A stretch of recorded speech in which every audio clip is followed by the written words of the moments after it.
Rencana keris emas, bahagian B, kesihatan dan keselamatan. Dalam bahagian ini terdapat 5 tugasan yang perlu anda siapkan. Tugasan yang pertama, mengetahui sekurang-kurangnya 5 peraturan hidup sihat dan bahagia. Kedua, mengetahui bagaimana mengatasi sakit selsema dan menjauhinya. Ketiga, mengetahui maksud pertolongan cemas dan cara mendapatkan bantuan kecemasan. Keempat, mengetahui bagaimana membuat anduh kepala, anduh tangan, anduh tapak tangan, anduh lutut dan anduh kaki. Kelima, tugasan yang terakhir ialah menghasilkan sebuah buku skrap dari media surat khabar, majalah atau internet yang ada mesej anti dadah atau bahaya merokok atau keracunan makanan. Tugasan yang pertama iaitu mengetahui 5 peraturan hidup sihat. Yang pertama, minum air secukupnya. Minum banyak air suam atau air mineral untuk membantu membuang toksin di dalam badan, menjaga kesihatan kulit dan juga membantu membakar kalori di dalam badan. Yang kedua, ambil diet yang sihat. Makan yang cukup tetapi bukan berlebihan. Ikutilah panduan yang terdapat di dalam piramid makanan. Cara yang terbaik dan mudah ialah makan ketika lapar dan berhenti sebelum kenyang. Bersenam. Bersenam baik untuk kesihatan fizikal dan rohani. Lakukanlah senaman walaupun hanya 10 minit sehari. Yang keempat ialah menangani stres. Elakkan tekanan, nikmatilah muzik yang lembut atau bersiar-siar bagi meredakan ketegangan. Yang kelima dan yang terakhir ialah mengamalkan budaya hidup yang sihat. Contoh, menjauhi rokok, menjauhi dadah dan menjauhi minuman beralkohol. Patuhilah kepercayaan agama masing-masing kerana tiada agama yang menyuruh penganutnya ke arah keburukan. Tugasan yang kedua iaitu mengetahui bagaimana mengatasi sakit selsema dan menjauhinya. Pertama, kita jarakkan diri dari individu lain ketika sakit kerana kuman selsema boleh menjangkiti seseorang melalui udara dan cecair yang keluar dari badan pesakit. Yang kedua, tutup hidung, mulut dan mulut semasa bersin. Etika ini adalah bertujuan bagi mengurangkan jangkitan kepada individu lain yang berdekatan. Ketiga, elakkan dari menyentuh anggota mata, hidung dan mulut. Kerana mata, hidung dan mulut pesakit terdapat rembesan cecair yang mengandungi kuman selsema. Yang keempat, hendaklah kerap membasuh tangan. Ini boleh mengurangkan potensi pesakit untuk menyebarkan kuman selsema melalui sentuhan. Yang terakhir ialah perlu berehat di rumah secukupnya. Ini sebenarnya adalah sebagai langkah kuarantin bagi mengurangkan jangkitan kepada individu lain serta bagi mendapatkan kesembuhan yang segera. Tugasan yang ketiga ialah mengetahui maksud pertolongan cemas dan cara untuk mendapatkan bantuan kecemasan. Maksud pertolongan cemas ialah memberi bantuan kecemasan awal kepada mangsa sebelum tibanya pasukan ambulan atau pasukan perubatan. Cara untuk mendapatkan bantuan kecemasan ialah dengan menghubungi agensi-agensi yang berkenaan di kawasan yang berdekatan dengan anda. Misalnya, sekiranya anda berada di Putrajaya, anda boleh menghubungi sama ada Hospital Putrajaya atau Ibu Pejabat Polis Daerah Putrajaya atau Balai Bomba dan Penyelamat Daerah Putrajaya ataupun Angkatan Pertahanan Awam Putrajaya di talian yang tertera. Sekiranya anda berada selain daripada daerah Putrajaya, anda boleh dapatkan maklumat berikut daripada pemimpin di kumpulan anda masing-masing. Tugasan yang keempat ialah mengetahui bagaimana membuat anduh. Bagi membuat anduh, jenis ikatan yang digunakan dalam pertolongan cemas ialah ikatan buku sila. Cara membuat anduh yang pertama iaitu membuat anduh kepala. Pertama, kita lipatkan sedikit kain anduh dan letakkannya pada atas dahi mangsa dan biarkan bucu atas kain anduh berada di belakang kepala seperti gambar rajah yang pertama. Pegang kedua-dua hujung kain anduh dan silangkan ke belakang kepala, kemudian dibawa ke dahi dan diikat buku sila. Seterusnya, lipat kain lebihan di belakang untuk lebih kemas. Cara membuat anduh yang kedua iaitu anduh pergelangan tapak tangan. Pertama, letakkan tapak tangan yang cedera di atas kain anduh, kemudian tarik dan letakkan bucu atas kain anduh di atas tangan. Silangkan kedua-dua hujung bucu kain anduh di atas dan di bawah seperti gambar rajah 2. Ikatan buku sila kemudiannya diikat pada atas pergelangan tangan seperti yang ditunjukkan di dalam gambar rajah di sebelah.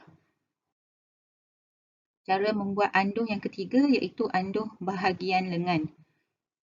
Bucu atas kain anduh hendaklah diletakkan pada siku lengan yang tercedera, kemudian ikatan buku sila diikatkan pada atas bahu.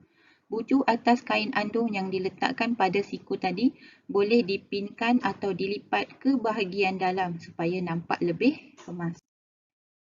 Cara membuat anduh yang keempat iaitu anduh bagi kecederaan bahagian lutut. Pertama, lipat sedikit kain dan letakkan di atas lutut yang cedera. Tarik kedua-dua hujung kain anduh melintasi bawah lutut, kemudian ikatkan buku sila pada bahagian atas lutut.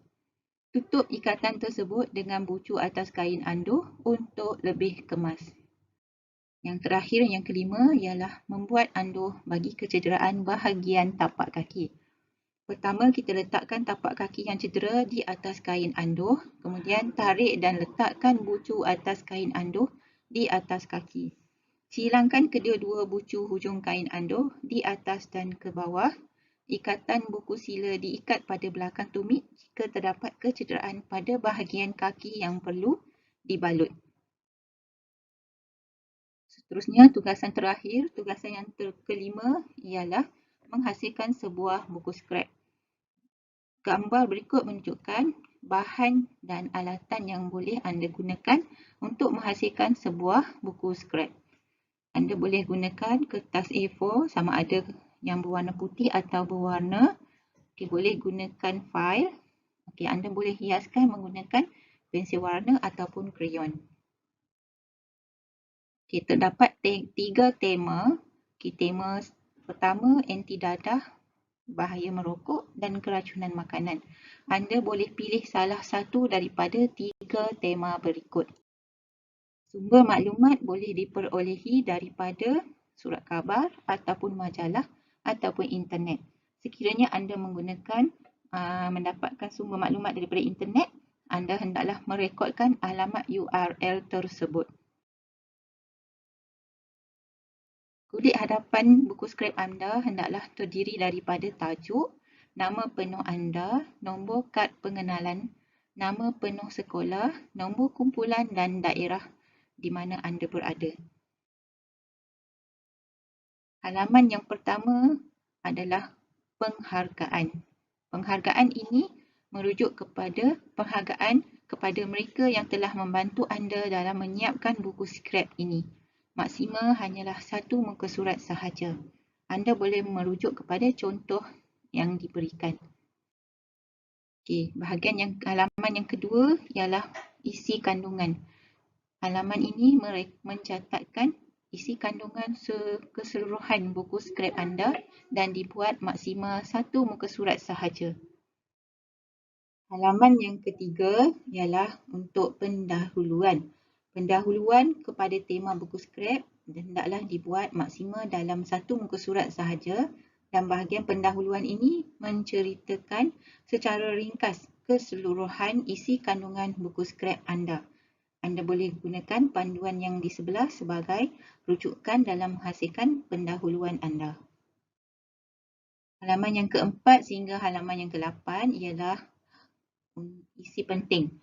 Isi penting buku skrap ini dibuat maksimal 5 muka surat sahaja. Sebagai contoh, bagi tajuk keracunan makanan, Halaman yang pertama menerangkan tentang maksud keracunan makanan.